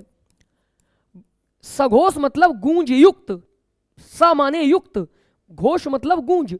ऐसी साउंड, ऐसा वर्ण जिसको उच्चारित करते समय अगर स्वर तंत्री में कंपन हो रहा है तो वहां घोष भी पैदा होगा, तो उसको कहेंगे सघोष या घोष। लेकिन ऐसा वर्ण, शब्द ना कह के, माफी चाहूंगा मैं, शब्द कह गया, वर्ण, ऐसा वर्ण जिसको उच्चारित करते समय हमारी स्वर तंत्री में कंपन नहीं होगा तो वहां घोष भी नहीं होगा बच्चों, तब वो कहलाएगा अघोष। क्या कहलाएगा? अघोष। तो दो स्थितियां हैं यहां पर स्वर तंत्री में कंपन के आधार पर कि या तो कंपन होगा या तो कंपन नहीं होगा स्वर तंत्री में। अगर किसी वर्ण को उच्चारित करते समय स्वर तंत्री में कंपन होगा तो वो वर्ण कहलाएगा सघोष, और अगर किसी वर्ण को उच्चारित करते समय, किसी अक्षर को उच्चारित करते समय स्वर तंत्री में कंपन नहीं होगा बच्चों, तो वो वर्ण कहलाएगा अघोष, क्योंकि उसमें घोष भी पैदा, गूंज भी पैदा ज्यादा नहीं होगी। तो तारत्व या घोषत्व के आधार पर स्वरों का वर्गीकरण। अब हम स्वर पढ़ रहे हैं, सारे वर्णों की बात ना करके स्वर की बात कर लेते हैं। पहले तो तारत्व या कंपन समझ लीजिए। तारत्व अथवा घोषत्व का तात्पर्य स्वर तंत्री में श्वास के कंपन से, श्वास मतलब वायु, श्वास के कंपन से है। किसी वर्ण को उच्चारित करते समय, उच्चारित समझते हैं ना, पढ़ते समय, किसी वर्ण को उच्चारित करते समय यदि स्वर तंत्री में श्वास का कंपन होता है तो उस वर्ण को सघोष या घोष कहा जाता है। दूसरी स्थिति ये कि यदि किसी वर्ण को उच्चारित करते समय स्वर तंत्री में श्वास का कंपन नहीं होता है या ना के बराबर होता है तो उस वर्ण को अघोष कहते हैं। तो दो ही स्थितियां हैं, या तो वर्ण सघोष होगा या तो वर्ण अघोष होगा। अगर किसी वर्ण को उच्चारित करते समय स्वर तंत्री में अंदर कंपन होगा तो उसको सघोष कहेंगे, और अगर स्वर तंत्री में कंपन नहीं होगा तो उसको अघोष कहेंगे। बच्चों आगे चल के व्यंजनों को आप जब देखेंगे तो उसमें सघोष और अघोष व्यंजन अलग अलग होते हैं, लेकिन स्वरों के बारे में यह कहा जाता है कि सभी स्वर सघोष होते हैं। इसको रट लीजिए, इस बात को भी, सभी स्वर सघोष होते हैं। अगर कहीं प्रश्न पूछा जाए निम्नलिखित में कौन सा वर्ण सघोष है, और उस प्रश्न में 4 विकल्पों में से कहीं भी कोई भी स्वर लिखा है, तो आपको फिर पूरा प्रश्न पढ़ने की आवश्यकता भी नहीं है, क्योंकि सारे के सारे स्वर जो हैं सघोष होते हैं, वो सघोष ही है। उसी पे टिक कर दीजिए अगर सघोष पूछा गया तो। सभी स्वर सघोष होते हैं, अर्थात सभी स्वरों को उच्चारित करते समय हमारी स्वर तंत्री में कंपन होता है, और कंपन होता है तो फिर गूंज भी होगी, घोष भी होगा, और उसको सघोष कहेंगे। तो घोषत्व के आधार पर स्वर हमारे एक ही प्रकार के होते हैं बच्चों, एक ही प्रकार के होते हैं सघोष। स्वर कितने प्रकार के होते हैं घोषत्व के आधार पर? एक प्रकार के, सिर्फ सघोष। सभी स्वर सघोष होते हैं। इस तथ्य को भी समझ गए, आगे बढ़ते हैं। अगला जो आधार है वो अति महत्वपूर्ण है, और इस आधार से संबंधित जब प्रश्न बनते हैं तो बच्चे हमारे, कुछ बच्चे जो पढ़ते नहीं है, कम पढ़ते हैं या कम क्लास अटेंड करते हैं, वो इनको कर ही नहीं पाते हैं, क्योंकि जो पढ़ेगा वही तो आगे बढ़ेगा। किसी महान पुरुष ने कहा है, किसी महापुरुष ने कहा है, किसी क्या, शायद मेरे हिसाब से शायद अंबेडकर जी ने कहा, भीमराव अंबेडकर जी ने कहा, बाबा साहब ने, कि शिक्षा उस शेरनी का दूध है जो पिएगा सो दहाड़ेगा। अर्थात आप जब ज्ञान अर्जन करेंगे तो आप परीक्षा में भी बहुत अच्छा प्रदर्शन करेंगे, और नौकरी लगने की संभावना भी उस समय बढ़ जाती है जब हर तथ्य को आप पढ़ने की जिज्ञासा अपने मन में लेके आते हैं। अगला टॉपिक क्या है, ये हमारा ये तथ्य क्या है कि उच्चारण स्थान के आधार पर स्वरों का वर्गीकरण। तो उच्चारण स्थान क्या होता है, पहले इसको जान लिया जाए। ये जिज्ञासा आपके मन में खुद ही पैदा होनी चाहिए कि उच्चारण स्थान होता क्या है। हालांकि मैं तो बताऊंगा, क्योंकि सास भी कभी बहू थी। कहने का मतलब ये कि मैं भी छात्र रहा हूं, और आज भी छात्र हूं, मैं आज भी पढ़ता हूं, मैं अध्ययन में हूं, तो मुझे ये अच्छे से पता है कि कहां कहां क्या क्या सवाल पैदा हो सकता है आपके मन में, क्योंकि मैं भी एकदम जमीन से उठ के बच्चों आया हूं। मैं वो व्यक्ति नहीं हूं जो चांदी की चम्मच मुंह में लेकर पैदा हुआ हूं। मैंने बहुत ही सामान्य और बहुत ही साधारण जीवन जिया है अपने बचपन में, और बहुत अध्ययन करके, बहुत तपस्या करके, और वो तपस्या भी बच्चों ऐसी कि मेरे पास पढ़ने के लिए पुस्तकें भी नहीं हुआ करती थी, एक समय ऐसा था, तब मैं पढ़ के आया हूं। तो मुझे अच्छे से पता है कि हमारे बहनों और भाइयों को, हमारे प्यारे प्यारे छात्र एवं छात्राओं को कहाँ दिक्कत हो सकती है, वो क्या सवाल कर सकते हैं। तो उसको मैं कोशिश करता हूं कि पहले ही आपको समझा के चलूं। तो उच्चारण स्थान के आधार पर हम स्वरों का वर्गीकरण पढ़ने वाले हैं। तो उच्चारण स्थान होता क्या है, पहले इसको समझ लीजिए, फिर उसके बाद हम स्वरों का वर्गीकरण बाद में करेंगे। चलिए मैं एक आकृति बनाता हूं।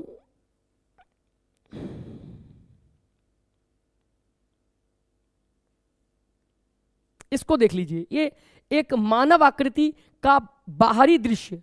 एक सेकंड रुकिएगा, एक फोन जो है दुखी कर रहा है। हाँ जी, अभी स्टूडियो में हूं, थोड़ी देर में बात करता हूं, वीडियो चल रही है, ठीक है। तो ये मानव आकृति का आप जरा ध्यान दें, ये एक मानव आकृति है। अब इस मानव आकृति के अंदर के हिस्सों को मैं बनाने वाला हूं। बच्चों, उच्चारण स्थान किसको कहते हैं, इसको समझने के लिए ये समझिए कि भगवान ने हमें बोलने की जो मशीन दी है, कंठ से लेके बाहर ओठों तक, इसमें बहुत सारे अंग हैं जिनकी मदद से हम बोल पाते हैं, जिनकी मदद से हम कुछ उच्चारित कर पाते हैं। बहुत सारे अंग हैं बच्चों, बहुत सारे अंग हैं ऐसे, हाँ जी, बहुत सारे ऐसे अंग हैं जिनकी मदद से हम ध्वनियों को उच्चारित करते हैं। और जिस अंग की मदद से जो ध्वनि उच्चारित होती है, उस ध्वनि का उच्चारण स्थान वही माना जाता है। मैं क्या कहना चाह रहा हूं उसको आप ऐसे समझिए, मैं एक उदाहरण देता हूं। जैसे मान लो एक बाप के 3 बेटे हैं, बाप किसान है और बेटे हैं 3। हालांकि तीनों बेटे खेत में काम करते हैं, उसके साथ किसानी करते हैं, उसकी मदद करते हैं। तीनों बेटे अपने पिता की हेल्प करते हैं, सहायता करते हैं।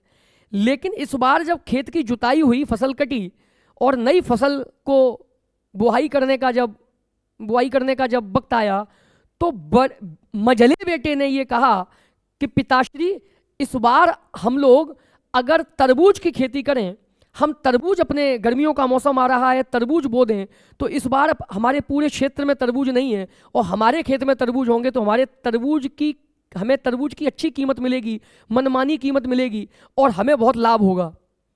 हालांकि इस बात पे जब पिता ने विचार किया तो उसने कहा ठीक है, चलो बच्चा जैसा चाहता वैसा कर देते। बच्चे ने राय दी है तो उसकी भी थोड़ी बात मान लेते हैं। बाप ने तीनों बच्चों से कहा कि चलो भाई खेत में चलते हैं और तरबूज की फसल बो के आते हैं, तरबूज की बुआई करके आते हैं। सारे बच्चे गए, सारे बच्चों ने साथ में काम किया, तरबूज की बुआई की, खेत में नरवाई की, बिया डाणे किए, पानी दिया, नरवाई की, धीमे धीमे बेल बनी, तरबूज फूलने लगे, फूल आने लगे, फिर धीमे धीमे फूलों से फल आने लगे और देखते ही देखते फसल जो अपने मुकाम पे पहुंची और बड़े बड़े तरबूज खेत में लग गए। और जैसा कि पहले से प्लान किया था, जैसा पहले से सोचा हुआ था कि तरबूज बड़े बड़े लगेंगे और उनकी अच्छी कीमत मिलेगी, तो वही हुआ अभी बच्चों कि आसपास के क्षेत्र में तरबूज थे नहीं और उसके इकलौते खेत में तरबूज थे और इस वजह से तरबूज की मनमानी कीमत मिली और बहुत अच्छे तरबूज हुए। हर साल जितना पूरा साल में पिता मेहनत करके कमाता था, उतना उसने एक ही फसल में कमा लिया। तो पूरी फसल समाप्त हो गई, खेत में तरबूज वगैरह बिक गए। तो अंत में पिता ने इसका श्रेय दिया कि बच्चों देखो, आप मेहनत सब करते हो, लेकिन इस बार ये मझले बेटे ने जो राय दी, तो उसकी वजह से देखो, मझले बेटे की वजह से ये हम फसल प्राप्त कर पाए। तो पूरा श्रेय किसको मिल गया? मझले बेटे को। क्यों? क्योंकि मझला बेटा ही वो व्यक्ति था जिसकी वजह से तरबूज की फसल बोई गई थी। सेम टू सेम भगवान ने हमें बोलने के लिए एक मशीन दी है बच्चों, और इस मशीन में कंठ है, कुछ अंग में गिना रहा हूं। कंठ है, तालू तलवा है, तालू के आगे मूर्धा है, मूर्धा के आगे मसूड़ा है, दंतमूल जिसको कहते हैं, दंतमूल के आगे दांत हैं, दांतों के बाहर ओष्ठ हैं, ओठ इसको समझते हैं ना आप लोग, ओष्ठ हैं, ओठ हैं। तो इन सभी अंगों की सहायता से हम सारी बातें बोल पाते हैं, सारे वर्णों का उच्चारण कर पाते हैं। तो कुछ ध्वनियां ऐसी हैं जो सिर्फ दांत की मदद से ही बोली जा सकती हैं, जैसे ता, था, दा, धा, ना, ता, था, दा, धा, ना। अगर हमारी जीभ दांत पे जाके टच ना हो, स्पर्श ना करे दांतों को, या दांत हमारे मुंह में ना हो, तो ये ध्वनि ता, था, दा, धा, ना सही से उच्चारित नहीं होगी। अगर हम अपने दोनों होठों को आपस में ना मिलाएं तो हम पा, फा, बा, भा, मा ये नहीं बोल सकते बच्चों। ओठों की आवश्यकता है। तो जिस अंग की सहायता से या जिस अंग की वजह से जो ध्वनि उच्चारित होती है, उस ध्वनि का उच्चारण स्थान उसी अंग को मान लिया जाता है। वैसे तो सारे अंग काम करते हैं, लेकिन जिस खास अंग की वजह से ही उच्चारित हो पा रही है, उस अंग को हम उच्चार स्थान मान लेते हैं। तो मैं देखिए कुछ उच्चार स्थान आपको बता रहा हूं, मुख के अंदर की भाग में कुछ बनाने की कोशिश कर रहा हूं, शायद आपको समझ में आए। मैं थोड़ा पेन को पतला कर लेता हूं, समझिए, और अंदर के भागों को मैं किसी अन्य रंग से बनाता हूं, या इसी रंग से ही बनाऊंगा, डबल डबल बनाऊंगा, समझ में नहीं आएगा। देखिए हमारे मुख में क्या क्या है अंदर, मैं थोड़ा समझाने की कोशिश करता हूँ। ये पहले तो मैं ओठ बना लेता हूँ, ये मान लीजिए कि ये ओठ है, ठीक है बच्चों, मान लीजिए कि ये ओठ है,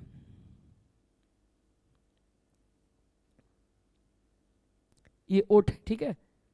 और अब मुंह के अंदर का भाग बनाऊंगा तो अंदर एक्सरे सीन बनेगा, एकदम बढ़िया नहीं बनेगा बच्चों। मुंह के अंदर जाएंगे तो जहां मसूड़े होते हैं,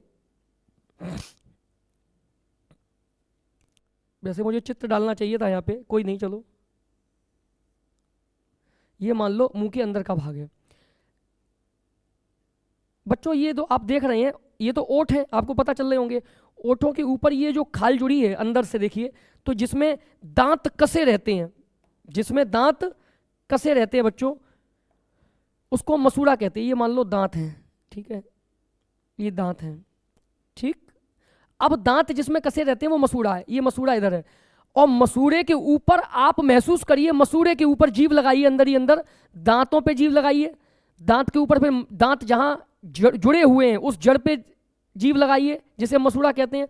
और मसूड़े के ऊपर थोड़ा जीभ करिए तो एक मेहड़ सी पड़ी है, एक उठा हुआ हिस्सा, एक उभार है, जहां दांतों की एंड ऑफ द पॉइंट, जहां पे दांतों का अंतिम सिरा है जो मसूड़े में घुसा हुआ है, उसकी वजह से, दांतों के सिरे की वजह से एक हिस्सा अंदर उठ गया है, उसको हम कहते हैं बच्चों मूर्धा। क्या कहते हैं? मूर्धा। और मूर्धा के ऊपर आप जीभ लगाएंगे तो उसको कहते हैं तालू। क्या कहते हैं? तालू। तो एक एक अंग समझिए। सबसे पहले ये है कंठ, कंठ,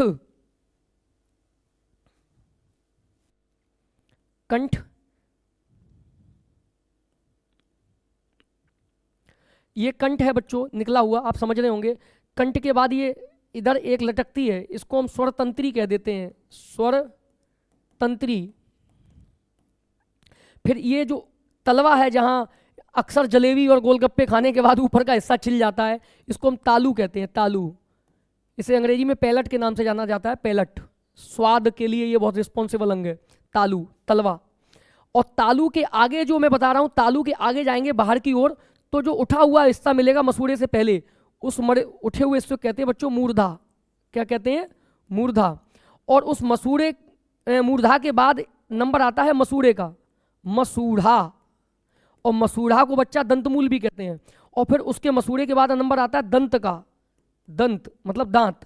और दंत के बाद बाहर नंबर आता है ओष्ठ का, माने ओष्ठ, बोले तो ओठ, इसको ओष्ठ कह दो चाहे ओठ कह दो, एक ही बात है। तो ये कुछ अंग हैं, कंठ हुआ, स्वरतंत्री हुई, तालु हुआ, मूर्धा हुई, मसूड़ा हुआ, दंत हुए और ओष्ठ हुए। ये कुछ अंग हैं बच्चों जिनकी सहायता से हम कोई भी ध्वनि उच्चारित करते हैं। अब जिस अंग के अहम योगदान से, जिस अंग की विशेष प्रयोग से ही वो ध्वनि उच्चारित होती है, तो उस ध्वनि का उच्चारण स्थान उसी अंग को मान लिया जाता है। तो अब हम जब बात स्वरों के उच्चारण स्थान के आधार की बात कर रहे हैं कि स्वर उच्चारण स्थान के आधार पर कितने प्रकार के होते हैं, तो इसका मतलब सीधा सा ये है कि स्वरों का उच्चारण किस किस अंग से होता है, किस किस अंग की सहायता से होता है, ये हमसे पूछना चाह रहा है। समझ रहे हैं आप? तो आइए इसको पढ़ते हैं। अब जब किसी वर्ण को उच्चारित किया जाता है तब मुख का कोई भाग अधिक सक्रिय होता है। देखिए वही बात आ गई कि जब किसी वर्ण को उच्चारित किया जाता है तो मुख का कोई भाग अधिक एक्टिव रहता है, अधिक जरूरतमंद रहता है, उस अंग के बगैर वो ध्वनि उच्चारित ही नहीं हो सकती। तब उसी सक्रिय भाग को, उसी आवश्यक भाग को उस वर्ण का उच्चारण स्थान माना जाता है। ठीक है? उस वर्ण के उच्चारण में जिस अंग की अहम भूमिका थी उसी स्थान को हम उच्चारण स्थान मान लेते हैं उस वर्ण का। अब हमारे स्वर हैं 11, तो हम ये जान लेते हैं कि इन 11 स्वरों का किस किस अंग से ये उच्चारित होते हैं, तो इनका उच्चारण स्थान क्या है।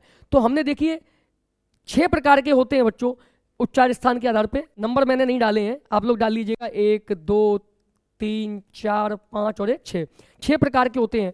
तो सभी स्वरों को हम अलग अलग आधार पे पढ़ते हैं और हम ये जानते हैं कि वो क्या कहलाते हैं। बच्चों छोटा आ और बड़ा आ, आपको पता है एक ही साउंड है, क्योंकि छोटे आ में सिर्फ एक आ है और बड़े आ में 2 आ समाहित है, इसलिए है तो वो एक ही। इन दोनों का उच्चारण स्थान बच्चों कंठ है, माने ये कंठ से उच्चारित किए जाते हैं कि कंठ ना हो तो आ ना बोल पाए हम। समझे क्या?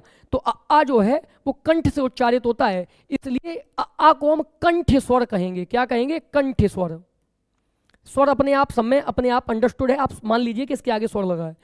इसी तरीके से ई जब हम बोलते हैं तो हमारी जीभ पीछे हटके ऊपर तलवे की तरफ टच होती है, तभी हम ई बोल पाते हैं। तो ई बोलते समय हमारा तालु एक्टिव रहता है बहुत ज़्यादा, माने तालु की मदद से ही, तलवे की मदद से ही हम ई बोल पाते हैं। तो ई हमारा जो है वो तालव्य स्वर है बच्चों। कैसे स्वर है? तालव्य।